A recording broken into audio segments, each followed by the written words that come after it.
back to the Gridiron Expert. We are here at Boone Pickens Stadium, home of the Oklahoma State Cowboys, bringing you our 2018 Oklahoma State football predictions. And we're going to go ahead and dive right on into the analysis. Last year, the Cowboys went 10-3, but in the preseason were some dark horse playoff contenders by some analysts and some magazines out there. But they kind of disappointed. They lost 3 home games last year, when home games are the ones that you've got to win, especially in conference play, the ones where you've got to take advantage of your home crowd. They lost 3 games at TCU by 13 early on in the season, Oklahoma by 10, and Kansas State by 5. So they went 10-3. Had they won maybe one of those games, or at least 2 of those games, they probably would have been playing for the Big 12 championship game and maybe could have slipped in the college football playoff. They certainly had the team to do it. They had Mason Rudolph at quarterback, the #1 leading passer in Oklahoma State history now, and you've got James Washington and Marcel Aitman that have both departed as well, but they're top 2 wide receivers. So you lose your top quarterback and your top 2 wide receivers from last season, and it might be a little bit of a rebuilding year for Oklahoma State, but I do have a lot of faith in Mike Gundy and what he's going to do this season. The Cowboys returned 5 starters on the offensive side of the ball, and they only returned 7 on the defensive side of the ball. On offense, they're either going to be led by, more than likely, Taylor Cornelius or Dru Brown at the quarterback position. Brown, the transfer from Hawaii, a solid transfer for the Cowboys this year to try to get a little more consistency at the quarterback position after Rudolph's departure. At the running back position, they're going to have Justice Hill, who rushed for over 1,400 yards last year. So after losing those wide receivers and quarterbacks, Oklahoma State might be a more run-heavy team this season. They returned their 3rd leading wide receiver from last year, and Jalen McCleskey, and they also returned Dylan Stoner, another solid wide receiver there, but only 2 offensive linemen. A bit of a concern there, more so for Hill than anybody else. On defense, 7 returning starters, as I said. Darian Daniels and Jordan Brailford are both seniors along that defensive line, should be a good anchor for the Cowboys. And they have A.J. Green over Darius Williams, both at the cornerback position. A.J. Green having 4 interceptions last year, leading this Cowboys team. So the defense actually might be the strength, unlike we've seen in the past, but the offense is the strength for the Cowboys. So we're going to dive right on into the schedule. They open up the season against Missouri State, obviously an easy win there, and I'm also going to give them the win over South Alabama as well. You know, last year, Oklahoma State going to South Alabama, taking pretty easy care of the Jaguars there, and I expect them to do the same thing this season here at Boone Pickens Stadium. Then they get Boise State in week 3, a very intriguing matchup here with the Broncos coming all the way down to Stillwater. The Boise State, obviously, for a long time, at least the past decade, been one of the strongest group of 5 teams. They have Brian Harsin now as head coach there, doing a great job. They returned 10 defensive starters for the Broncos this season, and usually in the past we've seen Boise State have a very strong offense. I love Brett Rippon at quarterback for Boise State this season. And on the defensive side of the ball, they only lose 1 player, Leighton Vander Esch, the first-round draft pick for the Dallas Cowboys last year, so they only lose 1 linebacker. Despite all of that, I'm going to give Oklahoma State the win over Boise State. They're going to start off the season 3-0. Very intriguing matchup. I expect some big points to be scored in this game, but I think in the end, home field advantage, maybe a little bit of a better defense for Oklahoma State is going to get the job done. Then they get Texas Tech. They open up Big 12 play. And Texas Tech, a team, last year was a super close game. They beat the Red Raiders on the road in Lubbock, 41-34. And the year before that, in 2016, Texas Tech nearly came into here and won, only losing 45-44. So this is a Texas Tech team that, like Boise State, returns 6 returning stars on offense and 10 on defense. Their defense is going to be greatly improved from a team that, like Boise State, is usually dominant on the offensive side of the ball. Cliff Kingsbury is going to be fighting for his job, and I expect a lot out of their offense as usual. But in the end, I think Oklahoma State is going to get the win here. I think home field advantage is going to help them out. I think more experience on the offensive side of the ball actually is going to benefit Oklahoma State in this game over Texas Tech. I like Texas Tech's defense a little bit more, but I like home field advantage and this Oklahoma State offense a little bit more than the Red Raiders. On the road against Kansas, another win for Oklahoma State. Shouldn't be much of an issue there. Really, for many Big 12 teams, Kansas certainly will be more improved with 19 returning starters. Should improve a little bit in David Beaty's 4th year, but not enough to start competing with some of the top dogs in the Big 12.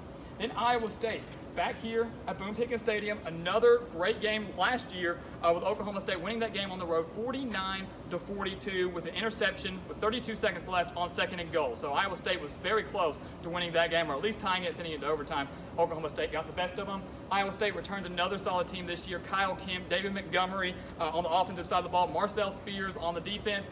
This is an Iowa State team that no one's going to take for granted. Last year they surprised a lot of people, upsetting Oklahoma, upsetting TCU. I think Oklahoma State gets the job done against the Cyclones back here at home. And they are 6-0 to start the year. So a huge start for the Cowboys and this Mike Gundy team. But I think they hit their first roadblock on the road at Kansas State.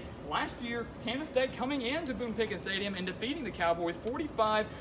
And this Kansas State offense is one that no one can afford to sleep on. If they can pull off some upsets like they did last year, could be a surprise team in the Big 12. You got quarterback Alex Delton or Skylar Thompson, whichever one Bill Snyder chooses. I think it's going to be Delton, but regardless of who's playing quarterback, is going to be a solid starter for the Wildcats. They got Alex Barnes at the running back position, who rushed for over 800 yards last year.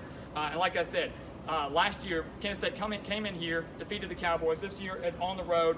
With Kansas State's strong defense and the strong offense, I just don't see Oklahoma State going on the road and getting a win over the Wildcats. They're 6-1, going into their bye week. Not a big deal. Still going to be nationally ranked. Still in the hunt for the Big 12 title. Then they get Texas. Last year, Oklahoma State went on the road, defeated Texas 13-10 in overtime to beat the Longhorns, and went 6-6 on the year. Now, forget everything you've heard, forget your opinions, everything like that. Texas is a completely different team this year, and a very dangerous one. I think they are probably the toughest opponent to Oklahoma in this Big 12. They might meet again for the Big 12 championship.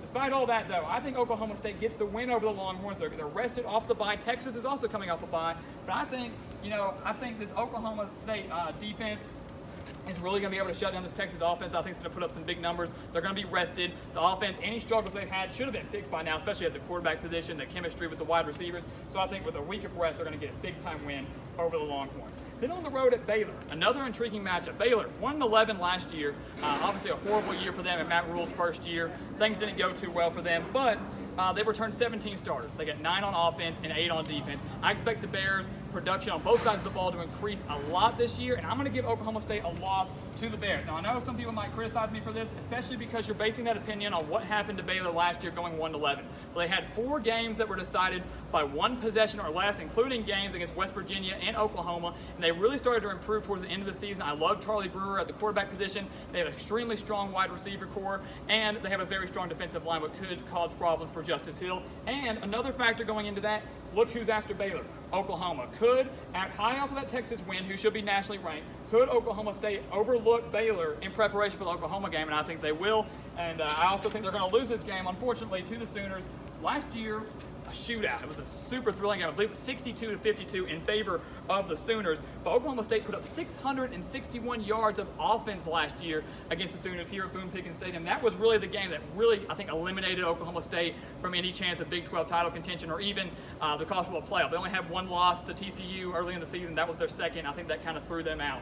But this year, Oklahoma, they got Kyler Murray coming in at quarterback. Well, at least that's what we assume. Lincoln Riley threw out some comments about that earlier, but I think it's going to be Kyler Murray. They've got Rodney Anderson at the running back position. I love the defense for Oklahoma this year. They're still probably the favorite in the Big 12, and I just don't see Oklahoma State going on the road and beating the Sooners. I also don't see them coming back home to Boone Pickens Stadium and beating West Virginia. Now, I know it is going to be at home, and I know the key for West Virginia, like most teams, is going to be to stay healthy and always keep Will Grier healthy. West Virginia would have had a much better record last season had Grier stayed healthy towards the end of the season. I believe they finished 7-6.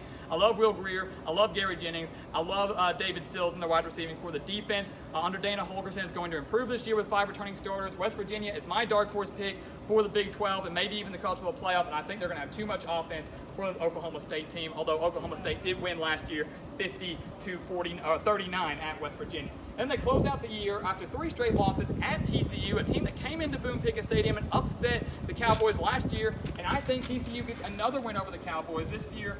I just don't see this Oklahoma State offense going up against a very tough TCU defense, especially on the road, maybe a little bit down on themselves after losing 3 straight games. The key for TCU, keep Sean Robinson healthy. Also, how quickly will Sean Robinson develop after Kenny Hill leaves? You've got Darius Anderson at the running back position. You've got Kevontae Turbin at the wide receiving position. The offensive line, though, also extremely weak. So TCU's defense, by far, going to be the strength. Always very solid under Gary Patterson. I think they get the job done. Shut down Justice Hill. Shut down Dru Brown or Cornelius, whoever it is, in the season finale at home. That's going to give Oklahoma State a 7-5 record. Now, yes, maybe they could improve to 8-4. Maybe they beat Baylor and lose to Texas, or maybe they beat both. I know that Baylor one's kind of the only toss-up in there that I have. Other than that, I think this is fairly accurate. I think Oklahoma State will probably end up having a 7-5, maybe an 8-4 record if they can beat Baylor, which is extremely possible. But this is not going to be another 10-win, 9-win season that they've had in the past, especially after losing so much production like Rudolph, Washington, and Aitman. So it's going to be a very interesting year to see how Mike Gundy handles this Cowboys team, how they do in the Big 12 this season. I cannot wait to see how things turn out here at Boone Pickens Stadium. So as always, please continue to watch, like, comment, and subscribe, and we will see you next time on the Gridiron Expert.